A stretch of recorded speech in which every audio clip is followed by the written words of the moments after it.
Christos Papas, ideologu neonazist e Hegjimit të Ardh, shpallet non grata nga Ministria e Punëve të Jashtme të Shqipërisë. Ministri i Jashtëm Edmond Panariti ka kërkuar Ministrisë së Brendshme të ndalojë hyrjen e Christos Papas në territorin e Republikës së Shqipërisë. Vendimi vjen një ditë pas deklaratave fyese të deputetit grek të Hegjimit të Ardh në emisionin e gazetarit Artur Zhei. Deputeti neonazist ndër të tjera i quan shqiptarët plaçkidhës dhe kriminal, ndërsa nuk nguroi të përmendte me krenari faktin që dy vendet tona janë në gjendje lufte.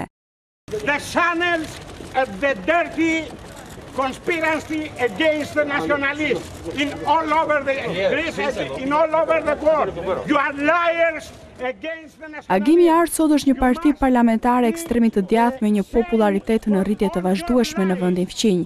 Nga 0.29% të votave që kishte fituar në zgjedhjet e vitit 2009, në qershor të 2012-s Hegjimi i Ardh rritet me më shumë se 20 herë, pra preferenca ndaj kësaj partie 20 kishohen në mënyrë befasuese në Greqi duke arritur sa hap dhe mbyll syt në rreth 7% të preferencave të përgjithshme elektorale.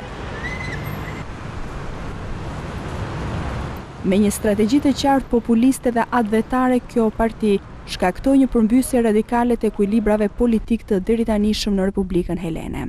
Me terma të forta kundër korrupsionit, kundër një klase politike hajdute dhe tradhtare, si dhe përbetuar për të shkatruar konspiracionin ndërkombëtar kundër Greqisë, e ka shndruar këtë subjekt politik në një nga subjektet më karizmatike në sytë e popullsisë së thjeshtë greke.